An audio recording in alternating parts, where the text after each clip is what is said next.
Alhamdulillahirabbil alamin. Silakan kembali duduk dan kita bersiap menyimak tausiah kajian tauhid akan disampaikan oleh Kiai Haji Abdullah Gimnastiar Hakim.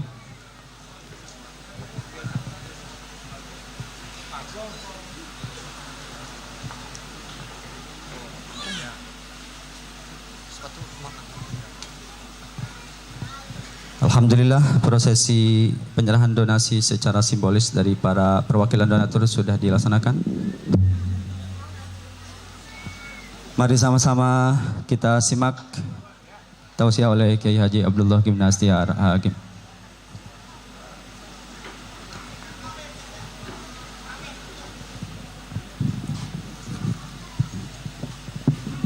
Bismillahirrahmanirrahim. Assalamualaikum warahmatullahi wabarakatuh. Mari kita zikir sama-sama. Subhanallah, walhamdulillah, wala ilaha illallah, Allahu Akbar, la haula wala quwwata illa billah al-aliyyil azim. Allahumma salli ala Muhammadin wa ala alihi wa ashabihi ajma'in. Ya Allah, berkahi majlis ini. Catatkan siapapun yang Engkau hadirkan dan yang berniat hadir menjadi hamba yang Engkau ampuni seluruh dosanya. Engkau berikan nikmat iman, Engkau karuniakan nikmatnya ibadah, Engkau istiqomahkan dalam amal soleh. Golongkan kami semua menjadi hamba-Mu yang husnul khatimah. Wa na'udzubika min su'il khatimah. Ya Allah, berkahi tempat ini ya Allah. Jadikan ladang amal bagi hamba-hamba yang Engkau ridhoi. Jadikan mengalirkan pahala tiada terputus bagi siapapun yang Engkau kehendaki beramal jariah. Lindungi kami dari niat yang salah. Lindungi kami dari ilmu yang salah.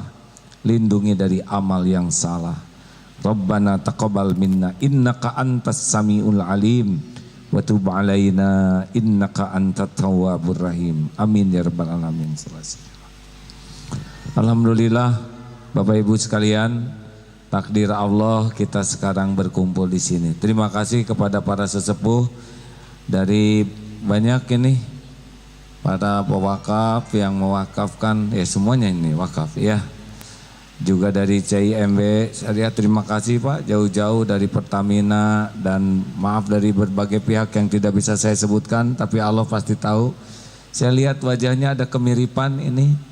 Ini wajah-wajah, jangan tersinggung ya, wajah-wajah bekal meninggal. Beneran ini hadirin. Saya lihat wajah-wajah ini wajah-wajah, bahkan ada yang tidak begitu lama lagi ya. Wah, kenapa jadi pada ngumpet begitu? Acungkan tangan yang yakin masih hidup 10 tahun yang akan datang. Ada enggak? Acungkan tangan yang yakin tahun depan pasti masih hidup. Ada yang mau ngacung tapi takut dicatat mati duluan. Acungkan tangan yang yakin besok pasti masih hidup. Tidak ada? Saya hari ini mau pulang ke Bandung, tapi itu pun tidak yakin akan sampai. Suka saya lihat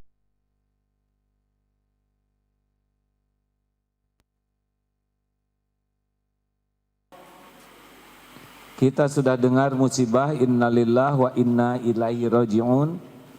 Kemarin jatuh salah satu pesawat dengan penumpang 184 orang.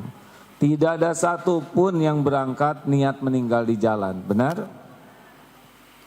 Allahumma ighfir lahum warhamhum wa'afihim fa'fu anhum. Semoga Allah mengampuni seluruh dosanya kepada umat Islam dan wafatnya husnul khotimah, dan keluarga yang ditinggalkan mudah-mudahan oleh Allah diberikan kesabaran, diganti pahala yang melimpah dan dijadikan jalan ketaatan. Dan bagi kita semua yang menyimak ini tidak cukup hanya mendengar, tapi harus punya nilai tambah. Baik, saya bahas sedikit tentang kematian ya, karena wakaf itu merupakan ciri-ciri kecerdasan. Karena menurut Rasulullah SAW orang cerdas itu cirinya dua, yaitu satu, banyak mengingat kematian, dan yang kedua, banyak mempersiapkan kehidupan sesudah mati. Jadi kalau orang punya gelar panjang, jarang ingat mati, itu kurang cerdas. Dan sibuk nabung di dunia tapi tidak nabung untuk bekal akhirat, itu pun termasuk orang yang kurang cerdas. Jadi ciri kecerdasan ini adalah salah satunya senang berwakaf. Karena wakaf ini ngelakukannya sekali, tapi pahalanya tiada henti kalau ikhlas. Tahun berapa dulu yang wakaf ini Ustaz? 2005. Beliau yang mewakafkan sebelum wafat, sepakat keluarga seluas hampir 10.000 meter ya. 8.125. Tanah saja begitu. Lalu Darut Tauhid dengan izin Allah sekuat tenaga bagaimana supaya makmur. Alhamdulillah Allah taklirkan sekarang ada berapa santri di sini? 300 santri. Berarti setiap kali sholat ngalir pahalanya kepada yang mewakafkan. Setiap kali wudhu, setiap baca Quran ngalir tiada henti. Mungkin waktu kita meninggal defisit, banyak dosa. Tapi nanti di akhirat kaget, ini dari mana? Pahala sholat sebanyak ini, pahala ngaji sebanyak ini, pahala saum sebanyak ini. Itulah berkahnya orang yang berwakaf. Makanya maaf kalau banyak tabungan mah biasa aja, nggak aneh. Lihat enggak, megang enggak, berpahala juga belum tentu, betul? Tapi kalau sudah wakaf, itu sudah merupakan rezeki kita yang barokah. Ini laporan kepada semua jamaah. Baru pulang dari kota gimana sih bahasa Inggrisnya? Asal Kararagok pisan kan kalau Bandung, keren ya. Pret gitu. Dari kota Emper. Alhamdulillah sudah resmi kemarin sholat digunakan namanya Masjid Al-Latif Darut Tauhid Australia.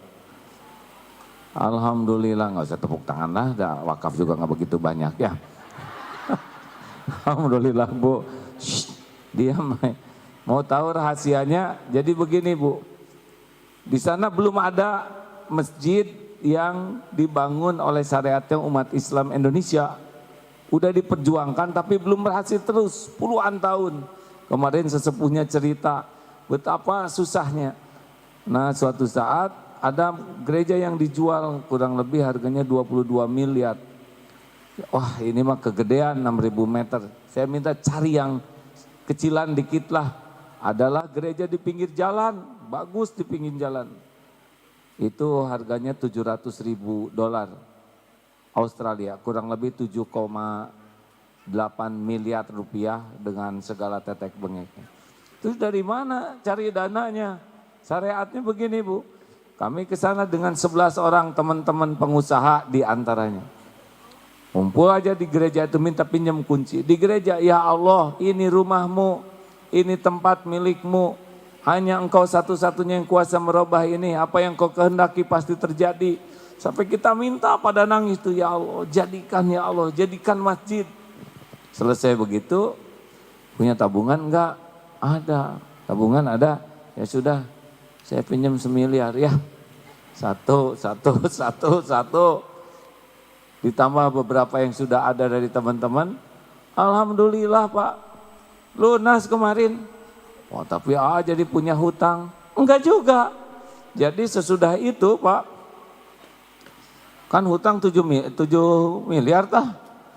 Macam-macam dari yang mewakaf saya enggak usah semualah dikembalikannya. Kembalikan aja sebagian, beres. Ada yang saya 500 asalnya pinjam. Ada yang sudah 1 M ya udah buat ibu, buat bapak, buat saya. Lolos 1 M. Ada juga yang datang tamu, aduh saya sakit terus, perut saya kurang sehat, gimana bisa didoakan? Ya saya doakan. Apa amalannya? kayaknya harus banyak wakaf. Wakaf 1 miliar dari sakit perut Pak. Jadi saya lagi nyari sekarang yang sakit-sakit perut. 1 M. Ada juga kita bisnis yuk. Ayo bisnis apa? Bisnis ayam. Sok sharing modal. Buat aja nitip modal kata beliau. Semua modal ini diwakafkan. Wakaf 1,5 miliar. Jadi betapa beruntungnya orang yang dijadikan jalan oleh Allah. Saya juga pengen 1 miliar tapi udah punyanya cuma 100.000. 100.000 dengan 1 miliar sama atau tidak? Wah, bingung jawabnya. Kan? Pahalanya sama atau tidak? Gini Bu, coba sedekah 10.000, sedikit atau banyak? Tergantung. Kalau dia cuma punya 15.000, dia sedekahkan 10.000, dia menyedekahkan lebih banyak daripada yang buat dia sendiri. Tapi dia sekarang sedekah 1 miliar, tabungannya 200 miliar, itu teh gede ya. Gede juga segitu hadirin. Cuma dibanding tabungannya, itu sedikit. Jadi ibu-ibu yang tabungannya misalkan tidak banyak terus sedekah, jangan kecil hati karena yang menilai itu Allah Subhanahu wa taala. Saya mengatakan ini bukan menghormati jumlah ya, karena nilai di sisi Allah mah adalah keikhlasan. Tapi ya, betapa mudahnya Allah membuat sesuatu itu terjadi. Nah, mudah-mudahan kita jadi jalan. Jadi masjid ini Masjid Al-Hadi nanti namanya ya. Masjid-masjid kita akan pakai asma Allah dan itu pun ada nama yang mewakafkannya. Dan nanti yang paling penting adalah kita jadi jalan terwujudnya takdir Allah ini. Jadi itu yang paling penting dalam hidup ini. Baik, saya akan mengupas kembali sedikit tentang rahasia kematian. Mati ada berapa rahasianya? Jawab hadirin, masa mau mati nggak tahu rahasianya? Kita tara regang begini. Ibu, apalagi ibu yang suka pakai jilbab rumit, itu masih ingat jilbab itu Bu? Ini susah, sini susah.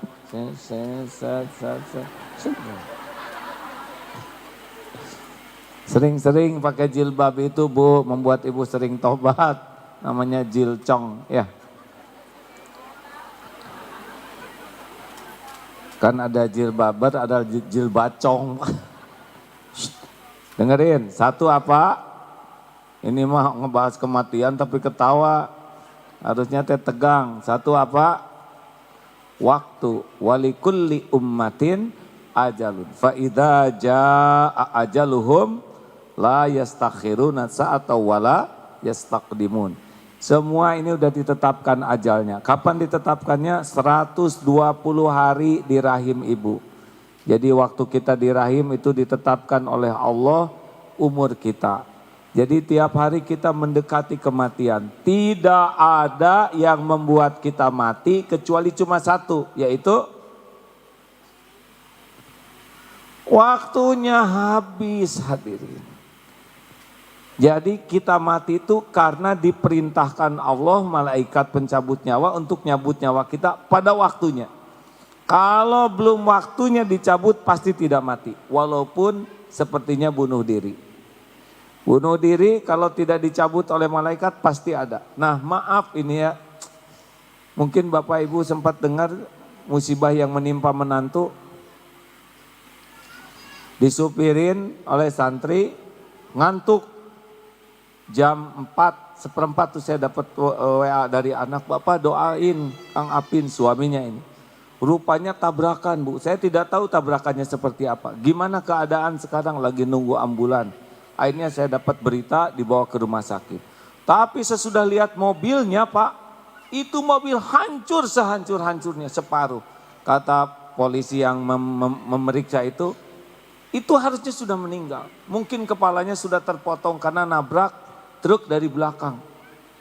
Sampai pintu sudah di sana semua, mesin hancur, kapnya sudah lewat. Nah, takdirnya begini Bu, jam 3 itu ditelepon oleh istrinya. Kang Apin, sudah baca Quran belum? Baca Quran dulu, jadi jam 3 malam tuh baca Quran di mobil. Lalu ketiduran, lalu ininya dibaringkan. barulah nabrak.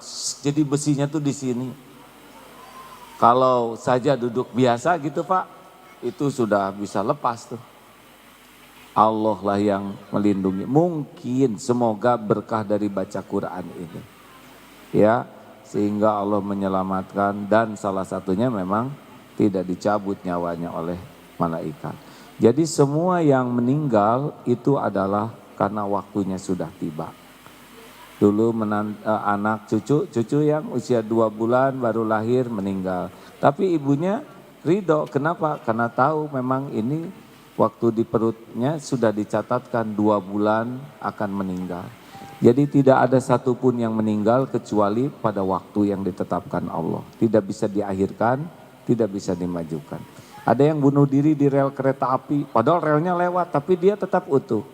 Kenapa? Karena salah relnya, ya begitu. Yang kedua apa? Tempat. Jadi yang kedua itu tempat. Kita akan mendatangi tempat kematian kita. Jadi ya seperti kemarin di lautan Bekasi itu. Nah semua yang bakal meninggal di sana pasti naik pesawat itu. Dan yang tidak ada takdir meninggal, tidak naik. Ada nggak sih yang tidak jadi naik kemarin? Ada. Nah begitulah. Jadi kalau saya, nggak usah saya lah. Yang lain aja contohnya. Ya kalau misalkan meninggalnya di mana, kita akan datang ke sana. Waktu Rasulullah berperang juga, sebelum terjadinya peperangan, Rasulullah sudah nunjuk. Di sumur ini si fulan akan mati lawannya di sumur itu. Dan sesudah berkecamuk perang dan sesudah itu dilihat jenazahnya persis itu. Loh bagaimana Rasulullah tahu? Ya karena Allah yang ngasih tahu dengan caranya. Ya ittaqi firasatal mu'min, waspada terhadap firasat orang yang beriman. Wa innahu yanzuru binurillah, karena dia melihat dengan cahaya Allah. Artinya dikasih tahu oleh Allah subhanahu wa ta'ala. Jadi pergi kemanapun harus siap. Yang ketiga apa? Cara. 1, waktu. 2, tempat. 3, cara. Apakah tentara mungkin meninggalnya di perang semua? Enggak. Khalid bin Walid panglima. Perang terus menerus. Luka di sekujur tubuh. Meninggal tetap di tempat tidur. Makanya kita harus sangat siap. Ada pilot yang selalu berwudu. Tapi ketika meninggal ketabrak angkot. Jadi memang tidak tahu di mana ini meninggal. Jadi bagaimana sekarang? Mau diapain aja kita ini terserah Allah. Karena kita ini milik Allah. Mati kapanpun, dimanapun. Yang penting satu, yaitu husnul khotimah. Cuman itu yang penting bagi kita. Jadi Bapak Ibu, Allah merahasiakan kematian ini, hikmah yang pertama, jangan pernah menunda kewajiban. Ulangi. Kewajiban apa aja? Ya, ada yang bergerak sini, ibu-ibu lihat ke sana. Hei, tuh. Cik atuh Bu, jangan segala dilihat. Itu teh suami orang. Ingat mati, ingat. Astagfirullah. Dek, sudah jangan bergerak. Mangga. Mangga Pak, di sini Pak. Lanjutkan, suami orang Bu. Ya udahlah, pada lihat sana sini, saya minum dulu Pak.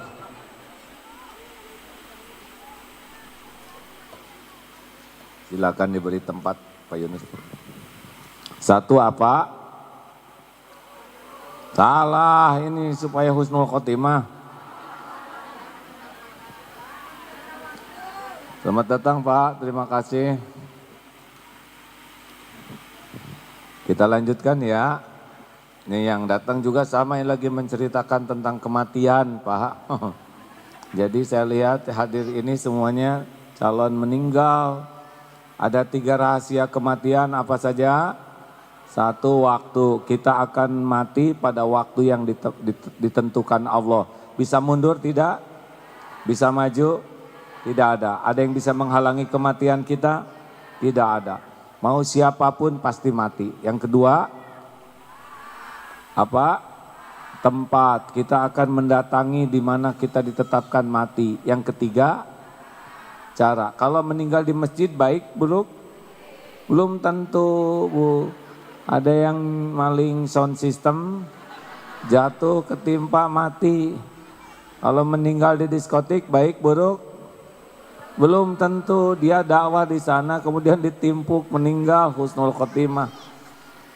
Kalau niatnya baik, biasanya setiap waktunya kebaikan, maka insya Allah dia akan diwafatkan dalam kebaikan. Makanya satu, jangan pernah menunda kewajiban. Jangan menunda sholat. Makanya amalan yang paling dicintai Allah adalah as-sholatu ala waktiha. Jangan menunda. Telat makan jadi masalah. Telat ke kantor jadi masalah. Telat makan obat jadi masalah. Telat tidur jadi masalah. Betul? Telat bayar hutang apalagi jadi masalah. Nah, yang paling sumber masalah dalam hidup adalah telat sholat. Bu, jangan mentang-mentang masak, sebentar lagi udah hampir asar, pas sudah asar kagok lah. Mati, ingat mati ya. Mati, awas orang-orang yang melambat-lambat karena pertanyaan pertama di kubur adalah sholat. Jangan main-main dengan kewajiban. Yang saum, ada yang saumnya belum dibayar, ada tuh hutang, bayar daripada di akhirat. Saum, hutang zakat. Uang banyak, zakat nggak bayar, ditagih nanti. Bayar, karena nggak bayar zakat itu kita mencuri hak orang lain. Tidak akan barokah. Jangan kebanyakan naruh uang yang tidak bersih, bayar zakatnya. Karena kalau tidak, ada harta orang yang kita tahan. Kita make enggak, lihat enggak. Ya kan Pak, ini Bapak kan orang perbankan, itu orang kaya suka lihat uangnya enggak Pak? Tolong bantu jawab Pak. Jawab Pak. Kok ketawa sih Bapak? Saya suka pengen tahu orang kaya itu gimana. Banyak uangnya dilihat enggak? Enggak. Dipegang enggak? Enggak. Dipakai enggak? Enggak. Apalagi udah tua. Makan dikit, kolesterol. Kasih duren, asam urat. Kemarin saya ceramah, dikasih duren 2 karung. Saya cuma bagian mencium baunya. Yang nelen santri Pak, ceramah enggak, apa enggak. Kenapa saya enggak makan, enggak mau. Takut kolesterol naik, udah tua. Makanya hati-hati yang banyak uang tidak bayar zakat, bisa cilaka. Keluarin zakatnya, jangan tahan-tahan. Itu bukan hak kita. Ingat aja, enggak bayar zakat berarti kita mencuri hak orang.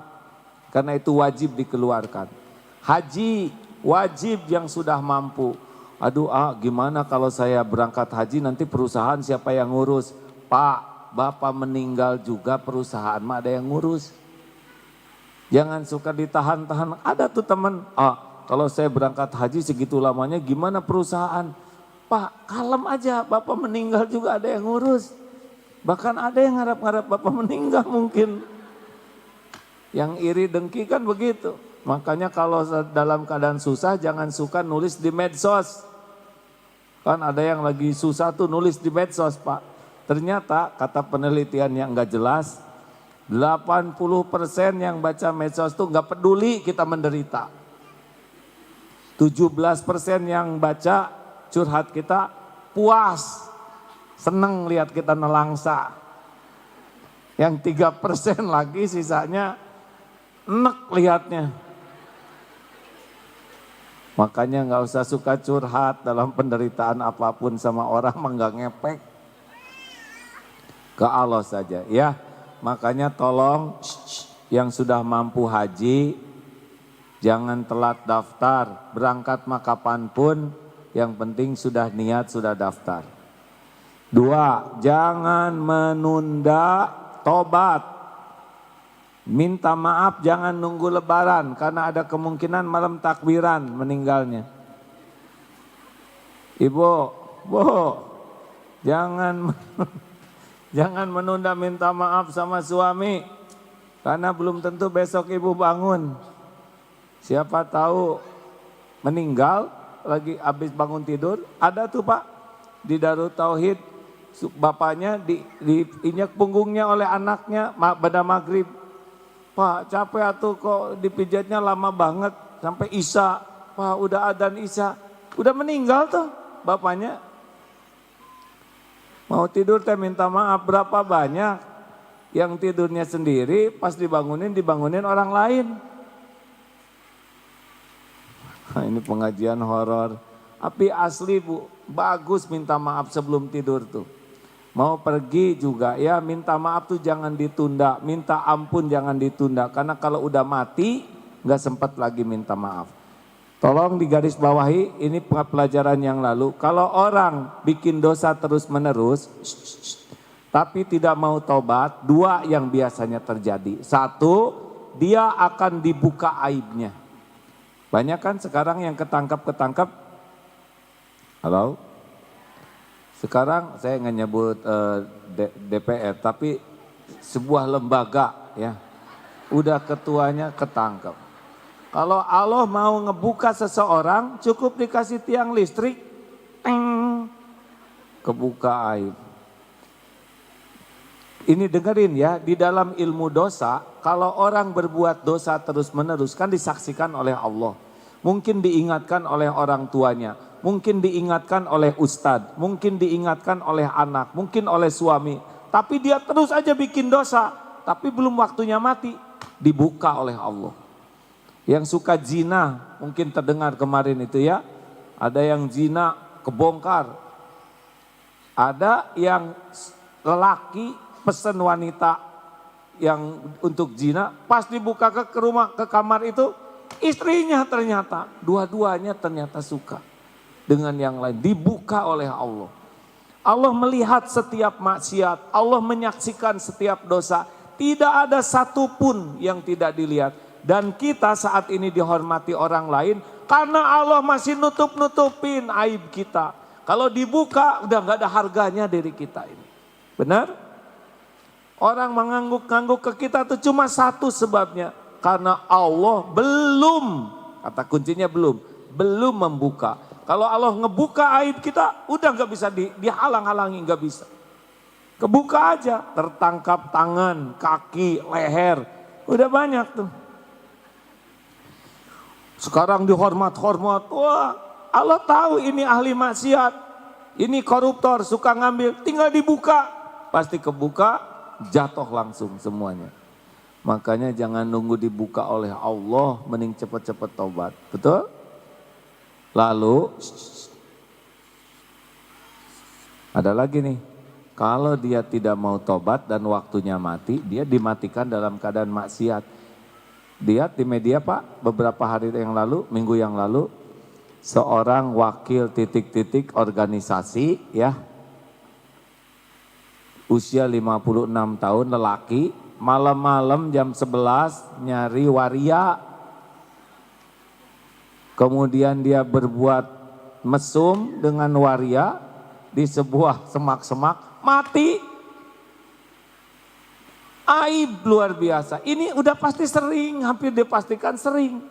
Karena biasanya Allah mematikan orang maksiat itu karena dia selalu melakukan maksiat itu dan dimatikanlah dalam keadaan maksiat. Kenapa jadi para panik begini? Seperti ahli maksiat sama paniknya dengan saya. Barang siapa yang suka melakukan maksiat dan tidak segera tobat, maka besar kemungkinan dia dimatikan dalam keadaan maksiat yang biasa dilakukan. Pernah juga Bapak nanti buka di internet, kata-kata terakhir pilot yang crash pesawatnya jatuh. Itu kata-kata terakhir itu sesuai dengan apa yang biasa dia lakukan. Ada yang anjir, gile, ada yang la ilaha illallah. Begitulah hadirin. Hati-hati jadinya. Orang-orang yang biasa melakukan maksiat itu besar kemungkinan matinya dalam keadaan maksiat. Makanya segeralah tobat sebelum Allah mematikan kita. Jadi ingat mati itu bagus sekali supaya kita mempercepat tobat. Yang ketiga, jangan nganggap remeh maksiat karena boleh jadi kita dimatikan waktu berbuat maksiat. Hati-hati nih. Berapa banyak seperti tadi itu yang dimatikan oleh Allah dalam keadaan berbuat maksiat. Dan kalau kita mati, maksiat, aduh udah aib luar biasa, benar? Halo? Mati mencuri, mati berzina, mati maling, mati korupsi, mati mabok, udah aib semuanya. Makanya kalau nanti mau berbuat maksiat, ingat mati. Halo Neng, ada siapa? Ada Allah Kang. Susah emang. Ayo kita ke sana, cuma mati Kang lah, mati, ingat mati Kang, mati. Makanya kalau suami dinas luar tuh Bu dibekelin kain kafan. Supaya ingat mati. Juga nih kalau ada hadiah-hadiah buat atasan tuh kasih batu nisan. Pakai nama atasannya, hanya jangan pakai tanggal. Bisa disangka ancaman. Di Darul Tauhid ada pelatihan Pak, sense of death namanya. Itu segalak apapun orang, tapi ini rahasia ya, ditutup matanya, sesudah tafakur, pas mata dibuka, batu nisan, gebuk tuh. Mau segalak apapun nyungsep itu Pak. Kita kan jarang lihat batu nisan kita sendiri. Nah, makanya kalau mau mencegah dari maksiat, ingat mati. Berapa banyak mati lagi berbuat mesum.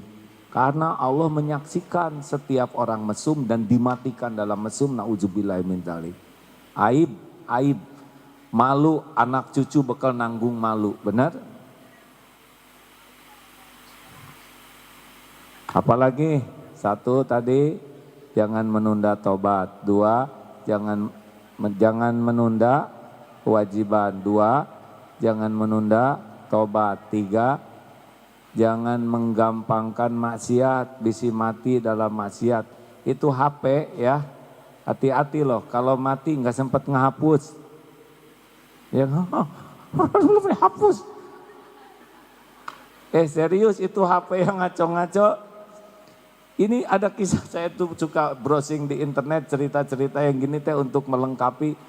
Ada Pak, ini berkawan lelaki dengan lelaki di kantor, pesan kiriman, yaitu foto-foto porno. Mati itu yang pemesannya. Karena udah otomatis di broadcast, jadi di broadcast terus ke kawan-kawannya. Itu dosanya ngalir terus, udah dia mati nggak lihat ya. Kawan-kawannya juga ngeri nih. Karena si temennya udah mati, kirimannya masih ada.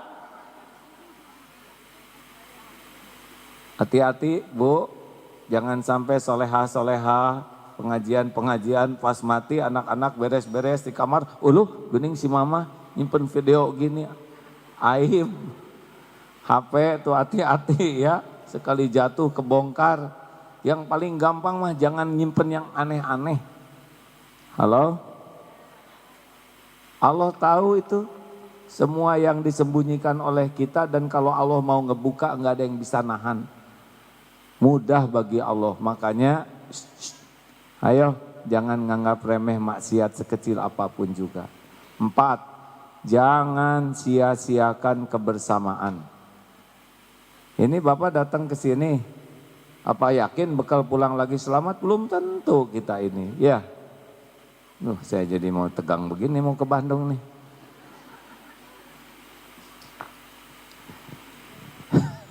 Ini saya jadi lihat jadwal penerbangan kira ada mau wudhu dulu hadirin. Ini jangan sia-siakan, makanya kalau mau berangkat itu belum tentu ketemu lagi, benar?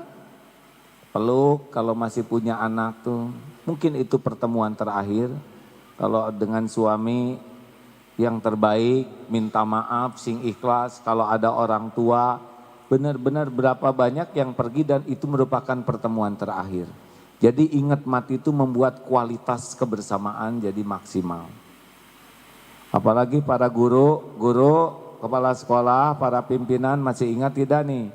Ada orang tua, guru, pimpinan jenis wajib. Yang kalau beliau ada, betul-betul pemimpin ini jenis wajib. Adanya disukai dan bermanfaat, tidak adanya membuat orang merasa kehilangan. Ini pemimpin sejati ini. Karena dia benar memimpinnya dan juga mulia akhlaknya sehingga ada di hati. Tapi juga ada pemimpin dan guru atau ustadz yang jenisnya sunnah. Adanya manfaat, tidak adanya tidak apa-apa. Ada pemimpin yang dia kerjanya profesional tapi ketika dia nggak ada yang merasa kehilangan. Karena dia cuma bisa kerja. Belum pakai akhlak terbaik yang bisa ada di hati yang dipimpin. Ada juga pemimpin mubah namanya. Dia mah ada tidak ada sama aja, nggak ngepek. Dia ngantor nggak jadi bagus, dia bolos nggak jadi jelek. Jadi sejenis mubazir. Ada bapak-bapak kayak gitu, pulang ke rumah nggak ngepek. Dia pergi dari rumah nggak ngepek. Ada juga jenis makruh. Kalau dia ada jadi masalah. Kalau dia nggak ada tenang kelas tuh. Ya. Ini kalau guru ini datang udah horor aja. Tapi kalau guru tidak datang jernih suasana kelas. Ada juga jenis suami kayak gitu Bu. Kalau suami pulang horor aja di rumah. Tapi kalau suami lembur jernih keadaan rumah. Ada yang kayak gitu nggak? Pakai nyebut ada. Jangan terlalu keras Bu, itu teh panggilan jiwa suaranya. Oh ini serius hadirin, ada atasan yang kalau dia ngantor bermasalah kantor tuh. Tapi kalau dia enggak ngantor suasana kantor aman. Tapi ada satu lagi jenisnya namanya jenis haram. Kalau dia datang segala hilang. Kalau dia dimutasi enggak ada bersyukur Bu. Jadi numpeng. Alhamdulillah bos ini sudah dipindahkan, berkah karunia Allah dia telah tiada gitu. Nah, paling mengerikan adalah kalau kematian kita disyukuri ketiadaannya. Kenapa? Karena adanya jadi sumber masalah. Makanya Bapak Ibu usahakan kalau ketemu tuh jadi kenangan terbaik, betul? Jangan sungkan untuk minta maaf, jangan gengsi dah kalau udah mati mah gak sempat minta maaf ya. Minta maaf yang baik, sing legowo lah yang paling penting mah kita dimaafkan supaya nggak ada beban di akhirat nanti. Sepakat? Nah penutupnya ini dia supaya husnul khotimah man kana akhir kalamihi la ilaha illallah dakhalal jannah. Masuk surga. Jadi kalau ingin husnul khotimah sederhana aja. Akhir yang baik itu diberikan kepada orang yang senantiasa berusaha baik. Jadi sekarang mah mikir baik, ngomong baik, berbuat baik, berhati baik, nulis baik. Ya udah itu Tapi dia berbuat jelek sama saya, ya itu mah urusan dia. Dia berbuat jelek berarti dia yang rugi, benar? Penting ini. Bapak Ibu mah belum nyobain ya dihina rame-rame. Saya kan udah. Udah jangan kelihatan gembira dengernya hadirin. Belum nyobain kan? Mau? Oh meninggal. Ya nyebut enggak gini. Dengerin Bu. Ini saya senang mengulang ini karena mudah-mudahan jadi solusi. Jangan mau dipenjara oleh keburukan orang lain. Jangan mau diatur oleh keburukan orang lain. Kalau dia ngomong jelek, kita ngomong jelek. Kalau dia menghina, kita menghina. Kalau dia ngebeberin aib, kita beberin aib. Terus mau ngapain sekolah? Kalau bisanya cuma niru kejelekan orang. Mau ngapain belajar agama? Kalau hidupnya cuma niru kejelekan orang. Kita belajar kita belajar agama supaya kita bisa milih apa yang harus kita lakukan. Jangan mau diatur oleh keburukan orang sehingga kita jadi buruk gara-gara orang lain buruk. Kalau orang lain milih ngomong buruk, kita milih ngomong baik. Kamu jelek, kamu cakep. Masa? Paling gitu jawaban dia. Monyet lu, bukan. Beres kan? Monyet, nonying. Tuh jadi benyut ya. Ini teori gampang hadirin, tinggal ngomong, aslinya praktek nama segede gini disebut monyet. Ini serius Bu, kalau ada yang ngebeberin aib kita ya udah nggak apa-apa, kita tutupin aib dia. Asli loh Pak, Bu, mau ngapain hidup kita diatur oleh keburukan orang? Hidup kita ini diatur oleh apa yang Allah suka. Benar? Hadirin, ini penting nih. Mau tahu rahasianya supaya nggak sakit hati diomongin orang? Jawab hadirin, kalau mau, kalau enggak harus puguh nih, jangan bikin emosi tengah hari nih hadirin.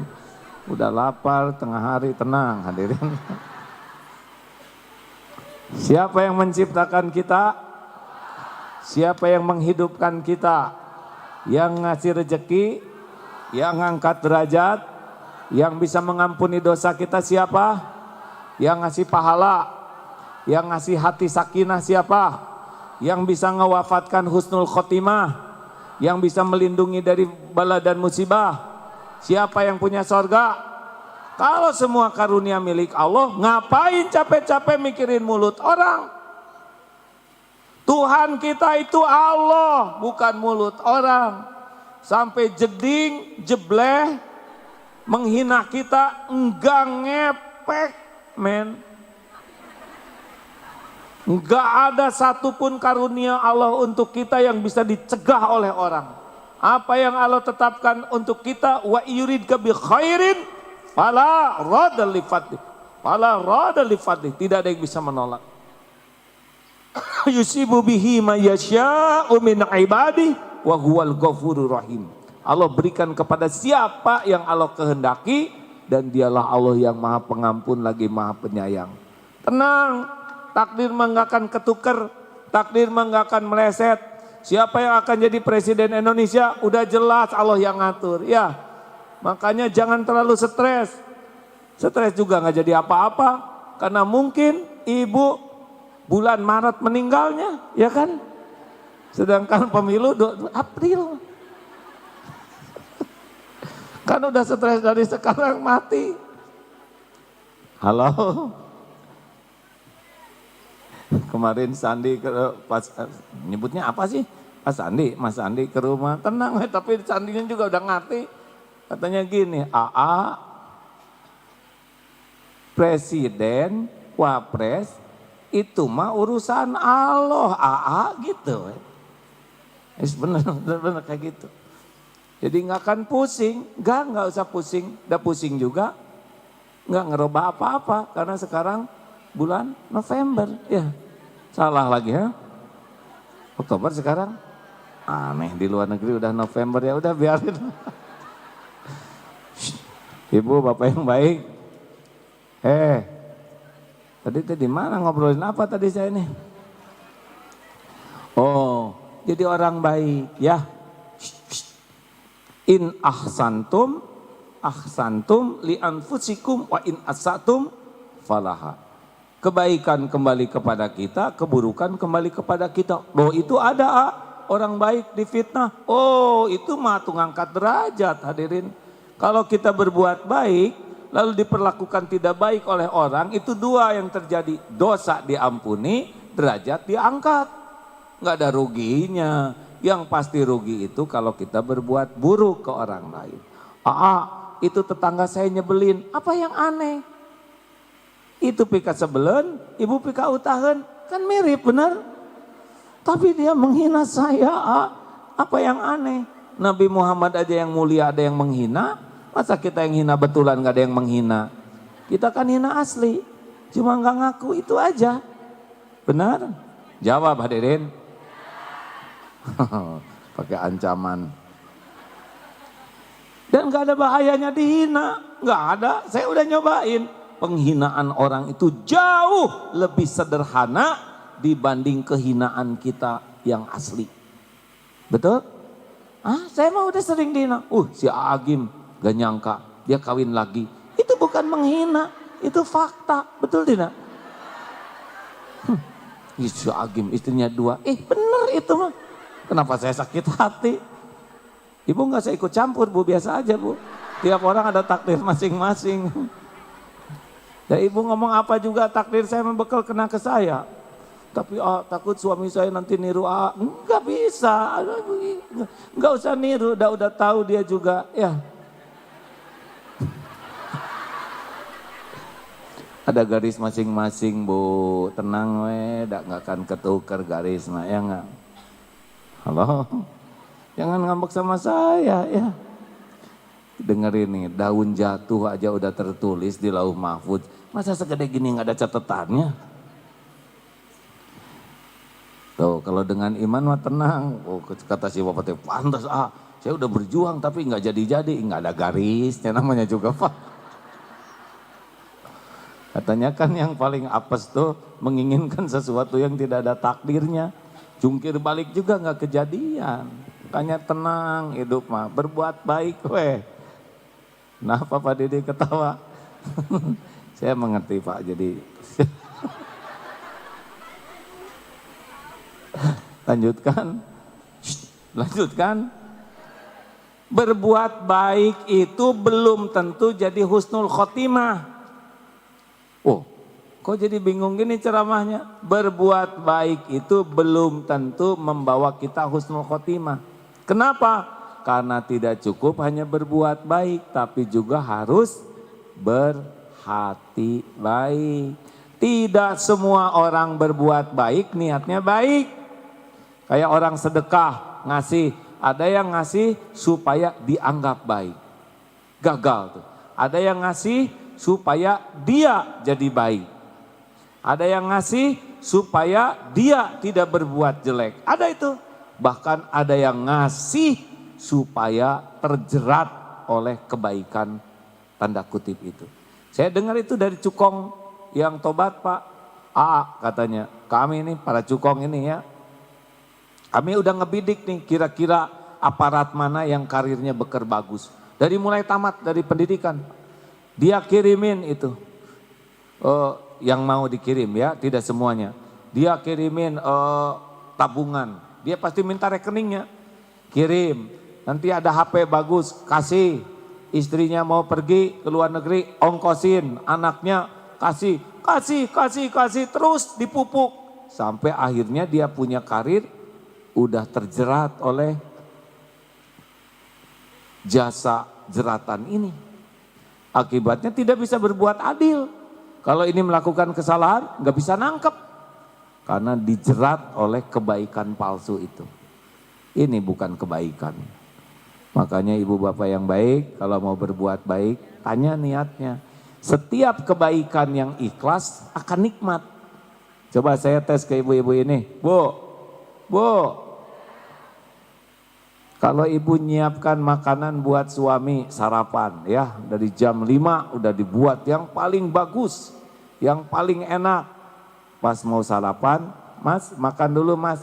Maaf ya Bu, gak ada waktu, saya banyak urusan, harus rapat di kantor segera, jadi Bapak harus pergi dari pagi ini juga. Gimana perasaan Ibu? Jawab. Kecewa? Sakit di sini? Sakit banget Bu? Pedih? Nah itu teh ciri-ciri gak ikhlas hadirin. Nah kalau ikhlas mah gak ada luka. Mengerti? Matakna tong loba gaya jadi pamajikan dan. Karena ibu walaupun setakar kebak masak, melayani semua, kalau enggak ikhlas ibu enggak akan bahagia. Bahagia itu disimpannya bukan pada amalnya tapi pada niatnya. Mengerti? Atuh Bu, itu kan bukan rezeki suami ibu, pasti enggak dimakan. Tinggal dimakan oleh ibu. Ibu kan jarang menghias makanan kayak gitu buat diri sendiri. Coba, niat udah, masak dicatat. Apa ruginya? Yang rugi itu yang tidak Ikhlas, jelas? Makanya sudah kalau ingin husnul khotimah, dengerin ini. Tidak cukup senang berbuat baik, tapi wajib punya hati yang baik. Kalau enggak ada, enggak diterima. Jangankan begini Bu, berjihad sampai mati di medan perang enggak diterima. Bukan kurang perjuangannya, kadzabta, dusta kamu. Karena dia lebih menyukai dipuji orang sebagai pejuang daripada ingin diterima oleh Allah amalnya. Makanya hadirin, ilmu yang sangat luar biasa pentingnya agar bisa bahagia, mulia, selamat dunia akhirat adalah ilmu ikhlas. Saya sering menceritakan ini supaya saya ngingetin diri saya sendiri. Mau tahu rahasia ikhlas? Ibu-ibu mah kalau udah ngedenger rahasia teh suka pengen tahu aja. Mau tahu rahasia ikhlas? Kudu kumaha tuh salah wae. Ikhlas tuh kalau secara sederhana mah kayak jantung. Berdetak tiap saat, berdegup tiap waktu, tidak pernah sibuk menonjolkan diri. Yang suka menonjolkan diri itu adalah ambeien. Makanya nggak enak. Orang-orang yang overacting, yang show off, itu hidupnya tidak akan bahagia. Siapa yang sini yang paling menderita di antara emak-emak ini? Ya, yang paling ingin kelihatan lebih dari kenyataan. So, yang ingin kelihatan langsing tahan napas dari tadi. Sampai kekurangan oksigen, Pak. Just the way you are, Mak. Bukan tidak boleh nahan napas. Tapi kalau sampai enggak napas, maut hadirin. Yang ingin kelihatan putih, dikeem semalaman. Yang ingin kelihatan muda, dijepit pakai jepitan jemuran di bawah kerudung. Nyiksa diri, udah hidup mah lempeng weh, betul? Hei, betul? Lempeng, hidup mah lempeng, just the way you are, lillahi ta'ala enak. Jangan takut jadi tua, udah jadi, terima. Iya kan? Sekarang ibu centil, dah beda dengan dulu Bu. Lenggak-lenggok, iya sarkajep. Gaya-gaya tas aki-aki, ini pakai blue jean ketat, getih nggak jalan. Udahlah tampil. Halo, getih itu darah Pak, masa harus diterjemahkan. Ingin kelihatan kaya, capek. Pokoknya yang biang kita enggak ikhlas itu adalah kita ingin kelihatan oleh makhluk, bukan sibuk ingin diterima oleh Allah. Jangan takut, saya kalau udah makin tua makin jelek gimana suami saya? Suami ibu juga tua, Bu.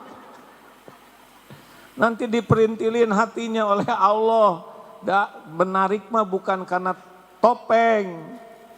Allah tuh kalau mau bikin cinta mah bukan karena topeng. Karena hati, jelas. Ini penting nih, halo. Orang ikhlas tuh seperti matahari, hanya memberi, tak harap kembali bagai sang surya. Kasih ibu, tak terhingga. Nah, ini juga paud kia. Belajar pikun. Kalau ingin jadi orang ikhlas, lakukan, lupakan, lakukan. Perlukah kita mengingat-ingat jasa kita? Jawab yang benar. Perlukah kita menyebut-nyebut kebaikan kita? Benar? Yang benar Bu. Nih saya mengulangi ya pelajaran lalu, tes yang lama. Cik, Bu. Kalau suami ibu ngomong gini, gimana kebahagiaan dia di hati ibu? Istriku, saya nih yang membanting-banting tulang. Saya yang meres-meres keringat. Ini rumah bikinan saya. Saya yang capek tahu. Kalian makan tiap hari teh eta teh bapak yang capek. Kalian dandan ngagelis kali itu kali bapak eta teh duit di bapak. Bagaimana Bu? Bahagia atau enak? Nyebut enaknya tuh penjiwaannya total hadanya. Enak. Ibu jadi makin cinta atau sebel? Itu atuh Bu, wajahnya tong dijiwa itu sebel. Tenang Bu, ya kita harus terkontrol ya Bu ya. Eta teh saking eneknya ya Bu ya. Sama jadi Bu, kalau ibu kamu di emak bapak. Eta teh enek kami teh dengernya Bu. Ke anak-anak tuh pantang nyebut ini Ibu Muna. Ini Ibu Muna. Eta anak teh udah apal Bu. Paling nih kenapa sih ibu jadi lupa diri? Ibu yang hamil, ibu yang melahirkan kalian, ibu yang menyusui. Cek baru datang, siapa suruh ya deh. Makanya jangan hadirin, serius nih. Udah mah amal sedikit nggak ikhlas, apa yang mau dibekal husnul khotimahnya? Betul? Betul tidak nih? Udahlah, jangan ngarap-ngarap dari makhluk, itu intinya. Cukup ngarap-ngarap dari Allah udah selesai. Ngarap-ngarap dari makhluk mah sakit. Makin ingin dipuji, makin ingin dihargai, makin ingin dikagumi, makin ingin dicintai, makin ingin dibalas budi, makin sering sakit hati. Kenapa sakit hati? Itu teh hadiah dari Allah bagi orang yang tidak ikhlas. Dan kalau ikhlas mah nggak akan sakit hati. Jelas? Di dunia aja udah nelangsa. Masih ingat ilmu cemburu? Pernah nyobain cemburu enggak sih? Ada yang udah lewat ya? Yang itu cemburu. Lah, selagi saya mau cemburu nana. Ini mah yang masih ada sisa-sisa. Pernah nyobain cemburu Bu? Bahagia atau menderita? Pikiran jadi jernih atau kacau? Hati jadi tenang atau galau? Tidur jadi nyenyak atau susah? Makan jadi enak atau enak? Dengan penderitaan luar biasa begitu, urusan jadi beres atau nambah? Sia rasakan. Itu yang dicemburuin jadi jinak atau makin lincah?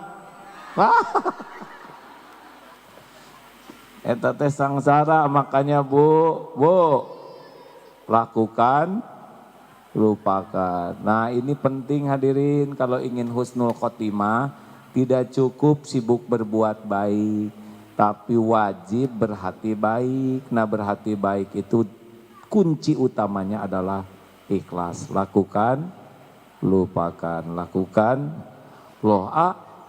tadi kita ini disaksikan oleh, itu beda lagi dalilnya, at-hadus bin ni'mah. Jadi ada dalil memperlihatkan amal sebagai syukur. Kalau syukur agar Allah yang dipuji, kalau ria agar diri yang dipuji. Jadi boleh kita memperlihatkan karunia Allah, boleh. Itu termasuk bagian dari syukur, dengan catatan tidak merasa kita yang beramal, tapi kita jadi jalan. Syukuran haji nih, ria atau syukur kayak gini. Syukuran haji, ibu-ibu, bapak-bapak sekalian, alhamdulillah para tetangga, terima kasih sudah memenuhi undangan kami dalam syukuran haji. Seperti yang diketahui di RW kita ini hanya rumah tangga kami yang diundang oleh Allah Subhanahu wa taala untuk berangkat haji. Memang beda amal, beda tetangga, beda amal.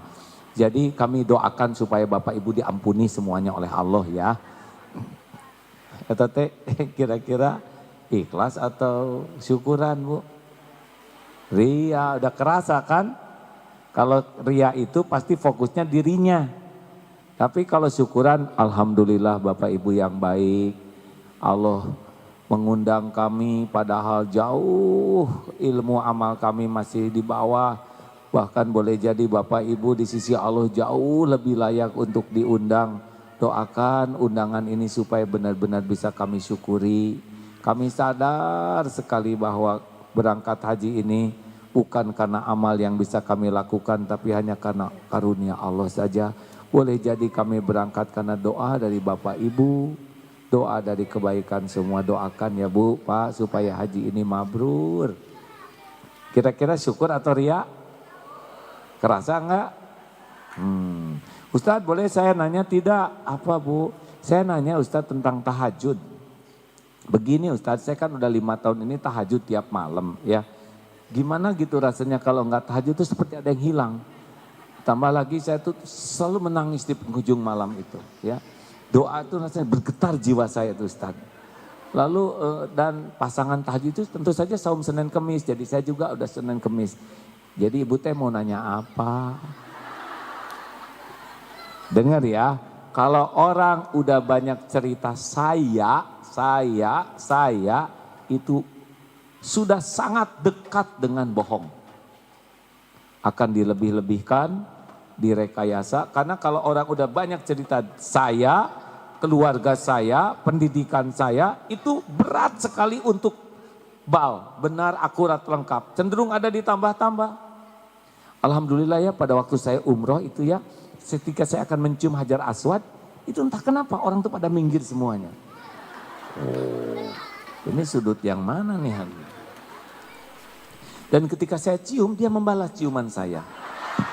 Oh, ini John Towon, rupanya dia kejedot kena besinya, ya. Dan dia anggap sebagai balasan. Lalu ketika orang ngarang terus hadirin, ketika waduh saya terhimpit, tiba-tiba ada seorang berjanggut menjulurkan tangan. Oh, itu malaikat. Adalah askar ya, lihat kita kejepit nggak tega. Ngebohong aja. Udah amalannya cuma, maaf ya, itu amalan bukan cuma, itu amalan sunnah. Dilakukan berpahala, tidak dilakukan tidak apa-apa. Tapi masuk ke Hajar Aswad, kerudung kebuka, karena mulut orang ngoet. Hijab tidak terjaga, kejepit laki-laki lain, udah gitu pulangnya juga ngebohong. Jadi apa yang dia cari ini pasti penyebabnya tidak ikhlas. Sibuk ingin penilaian makhluk. Makanya Bapak Ibu yang baik, mudah-mudahan dari uraian ini kita lebih siap untuk menghadapi kematian kapanpun dengan cara mengisi setiap waktu kita hanya dengan kebaikan. Setuju? Sholat tepat waktu berjamaah di masjid, TBM, ini merupakan pertanyaan pertama di kubur. Kalau ingin kuburan kita terang, banyak baca Quran. Karena Quran itu jadi cahaya di kubur. Minimal satu hari, satu halaman. Odoh itu namanya ya. Kalau satu lembar, odol. Minimal satu hari, satu juz. Itu sahnya begitu bagusnya. Jadi 1 bulan sekali kita hataman. Lalu kalau ingin di kubur kita tidak dikenai bencana, ya harus memperbanyak amal jariah. Doa anak, amal jariah, ilmu yang manfaat. Ayo kita lakukan, karena dunia mah nggak ada yang ikut kecuali amal kita. Benar? Semoga yang berwakaf ini semuanya diterima oleh Allah Subhanahu wa taala, mengalir pahala yang tiada terputus dan mempertemukan kita di sorga. Bagi anak-anak yang punya uang, berwakaflah untuk orang tua supaya dirinya dapat, orang tuanya juga dapat. Salah satu bakti kepada orang tua adalah berwakaf, beramal jariah untuk orang tua kita. Cukup ya, Dek, kita akan segera tutup dengan doa. Ke surat-suratan berarti tinggal ngaharewas we. Cik atau tong seeuting nyarios.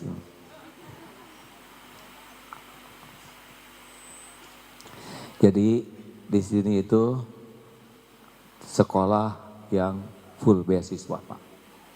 Makan, belajar, full beasiswa. 20% diantaranya yang bayar, tapi bayarnya lewat DT Peduli. Jadi jatuhnya beasiswa juga. Ada 300 lebih dari berbagai kalangan. Biaya operasional 1 bulan itu, halo, kemana bagian ngitung teh? Sekitar 900 juta untuk makan, gaji dan sebagainya di sini. Ujiannya adalah asrama kita ini dulu dibuatnya belum maksimal dan hasilnya melenting Pak. Jadi retak di sini. Dan kelas ini juga ternyata retak juga karena tidak sekokoh yang diharapkan. Maka hari ini kita akan meletakkan batu pertama di sini, membangun bangunan sekokoh mungkin. 4 lantai, masjidnya juga besar, insya Allah jadi ladang amal bagi kita semua. Tidak akan pernah berkurang harta dengan bersedekah. Sambil kita berwakaf, bersedekah, kita baca Al-Quran sama-sama ya. Dan kita tutup dengan doa, semoga kita menjadi orang yang bisa husnul khotimah nanti. Al-Fatihah. A'udzubillahi minasyaitonirrajim. Bismillahirrahmanirrahim. Alhamdulillahi rabbil alamin. Ar-Rahmanir-Rahim. Maliki yaumiddin. Iyyaka na'budu wa iyyaka nasta'in. Ihdinas siratal mustaqim. Siratal ladzina an'amta 'alaihim ghairil maghdubi 'alaihim waladdallin. Amin ya Allah. Ayat kursi. Allahu la ilaha illa huwal hayyul qayyum. La ta'khudhuhu sinatun wa la nawm. Lahu ma fis samawati wa ma fil ard. Man dzalladzi yashfa'u 'indahu illa bi'idhnihi. Ya'lamu ma baina aydihim wa ma khalfahum wa la yuhituna bi syai'in min 'ilmihi illa bima syaa' wasi'a kursiyyuhu as-samawati wal ard wa la ya'uduhu hifdhuhuma wa huwal 'aliyyul 'azim. Bismillahirrahmanirrahim. Qul huwallahu ahad. Allahus samad. Lam yalid wa lam yulad wa lam yakul lahu kufuwan ahad. Bismillahirrahmanirrahim. Qul a'udzu birabbil falaq. Min syarri ma khalaq. Wa min syarri ghasikin idza waqab. Wa min syarri nafathati fil 'uqad. Wa min syarri hasidin idza hasad. Bismillahirrahmanirrahim. Qul a'udzu birabbin nas, malikin nas, ilahin nas, min syarril waswasil khannas, alladzi yuwaswisu fi sudurin nas, minal jinnati wan nas. Hadirin, mari sejenak kita tundukkan hati kita. Hari berganti hari, semakin dekat dengan saat ajal kita datang. Hari berganti hari, semakin dekat perjumpaan kita dengan malaikat maut. Hari berganti hari, semakin dekat kita berpisah dengan orang-orang yang kita cintai. Hari berganti hari, semakin dekat dengan liang lahat kita. Satu nafas adalah satu langkah menuju kubur kita. Saudaraku, kita harus sangat siap. Ajal sudah ditentukan waktunya. Fa'idza jaa ajaluhum la yastakhiruna sa'atan wa la yastaqdimun. Jika datang saat yang ditetapkan, tidak bisa diakhirkan, dimajukan walau sesaat. Harta, gelar, pangkat, jabatan duniawi yang kita genggam sementara tidak bisa menolak kematian kita walaupun sekejap. Hadirin, semoga ketika malaikat maut datang menjemput kita, kita benar-benar sudah siap. Mungkin dijemput di rumah, mungkin dijemput di jalan, mungkin kita dijemput di rumah sakit, atau dimanapun yang telah ditetapkan. Semoga hari-hari yang tersisa ini benar-benar kita bisa manfaatkan sebaik-baiknya. Semoga hari-hari yang tersisa kita bisa menebus semua dosa dan maksiat yang benar-benar sangat banyak. Semoga hari-hari yang tersisa kita bisa membahagiakan orang tua kita. Sudah terlalu banyak waktu yang terbuang untuk berbakti kepada ibu bapak. Semoga hari-hari yang tersisa kita bisa gunakan sebaik-baiknya untuk keluarga, agar mereka tidak menuntut di akhirat kelak, menuntut kita sebagai orang tuanya. Mudah-mudahan hari-hari yang tersisa ini benar-benar bisa jadi jalan agar kita bisa pulang selamat, husnul khatimah. Hadirin, ketika malaikat maut menjemput kita, tidak ada lagi yang bisa kita perbuat. Mudah-mudahan Allah izinkan saat dicabut nyawa kita, tubuh ini sedang terbasuh air wudhu. Mudah-mudahan ketika dicabut nyawa, Allah izinkan lisan kita menyebut la ilaha illallah. Mudah-mudahan saat nyawa kita dicabut, orang tua sudah ridho dan memaafkan kita. Puas dan bangga memiliki anak yang berbakti. Mudah-mudahan saat nyawa dicabut, anak-anak bisa melepas kita dengan doa yang tulus. Mudah-mudahan akhir hayat kita husnul khotimah. Hati-hatilah hadirin, tidak sedikit orang yang mati di tempat zina, na'udzubillah. Mati dengan harta haram di sekujur tubuhnya, dengan harta haram di setiap sudut rumahnya. Ada yang mati ketika dilaknat oleh orang tuanya, na'udzubillah. Ada juga yang mati dikutuki oleh anak-anaknya, na'udzubillah. Semoga Allah melindungi kita dari su'ul khotimah. Hadirin, kenanglah kalau jasad kita ini sudah terbaring. Kita jarang membayangkan tubuh ini kaku. Akan datang satu saat tubuh ini tidak bisa bergerak lagi. Kalau kita sudah mati, kening ini tidak akan lagi merasakan nikmatnya sujud. Kalau kita sudah mati, tidak ada lagi nikmatnya tahajud.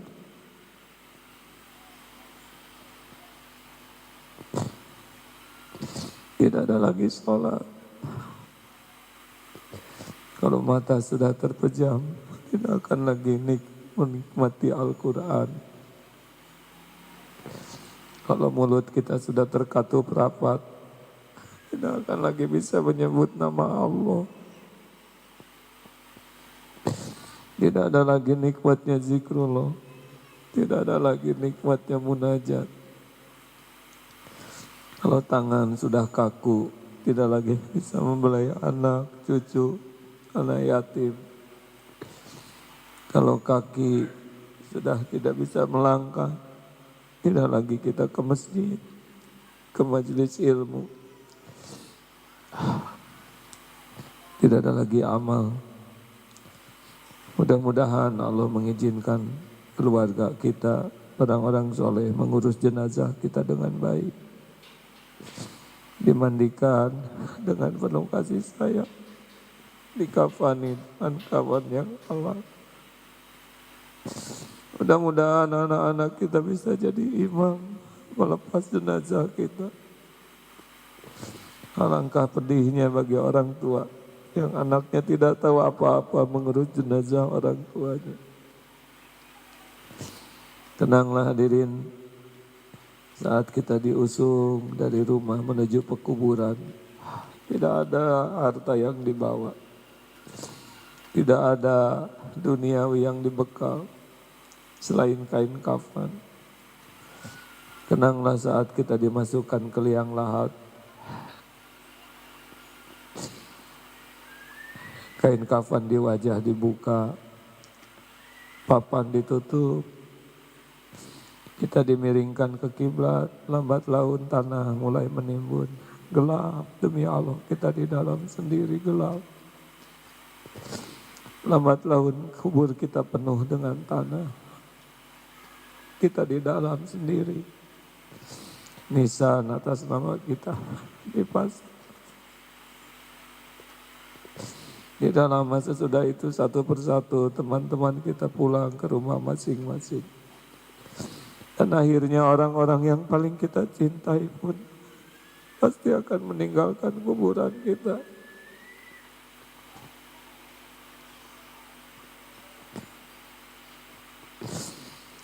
Kita akan sendiri di sana. Hidup memang berakhir, tapi hisab akan dimulai. Malaikat kubur pasti datang. Semua amal kita akan dipertanggungjawabkan. Tidak ada yang luput, semuanya ada balasan. Kebaikan maupun kemaksiatan. Amal mana yang akan menemani kita? Sholat tidak pernah khusyuk. Sedekah jarang ikhlas. Itu pun sedikit. Orang tua kita sia-siakan. Amal mana yang akan jadi teman di kubur kita? Rasanya hampir semua dosa yang akan kita bekal. Amal mana hadirin? Amal mana? Allahumma salli ala Sayyidina Muhammad wa ala alihi wa sahbihi ajma'in. Allahumma inna nas'aluka taubatan nasuha wa taubatan qoblal maut ya Allah. Allahumma inna nas'aluka taubatan qoblal maut wa rahmatan 'indal maut wa maghfiratan ba'dal maut. Allahumma hawwin 'alaina fi sakaratil maut. Allahumma inna nas'aluka husnal khatimah wa na'udzubika min su'il khatimah. Berikan kami kesempatan taubat sebelum ajal ya Allah. Rahmati saat kami dicabut nyawa ya Allah. Ya Allah, ampuni semua dosa. Jadikan akhir hidup kami husnul khatimah. Lindungi dari mati su'ul khatimah. Ya Allah, ampuni dan sayangi orang tua kami. Ampuni guru-guru kami. Ampuni keluarga kami, anak-anak kami. Ya Allah, muliakan siapapun yang menjadi jalan kebaikan bagi kami. Muliakan siapapun yang menjadi jalan kebaikan bagi tanah wakaf ini ya Allah. Allahumma ighfir lil mu'minina wal mu'minat wal muslimina wal muslimat al ahya'i minhum wal amwat. Allahumma inna nas'aluka ridhaka wal jannah wa na'udzubika min sakhatika wan nar. Rabbana atina fid dunya hasanah wa fil akhirati hasanah wa qina adzabannar. Subhana rabbika rabbil izzati amma yasifun. Wassalamun alal mursalin walhamdulillahi rabbil alamin. Hadirin, perbanyaklah berzikir setiap waktu supaya akhir hayat kita dalam keadaan zikir, dan perbanyaklah beramal jariah supaya tetap pahalanya mengalir. Insya Allah sesudah ini kita akan menuju ke tempat peletakan batu pertama. Sama-sama terutama para sesepuh, mudah-mudahan ada hikmahnya. Bapak Ibu yang baik, terima kasih. Semoga ada manfaatnya. Doa akhir majlis, subhanakallahumma bihamdik, asyhadu alla ilaha illa anta, astaghfiruka wa atubu ilaik. Assalamualaikum warahmatullahi wabarakatuh. Waalaikumsalam warahmatullahi wabarakatuh. Atau terima kasih AA Bapak Indrianto serta para sepuh, para tamu undangan. Silakan menuju ke tempat lokasi peletakan batu pertama. Untuk jamaah bisa menyaksikan di TV plasma yang ada di depan.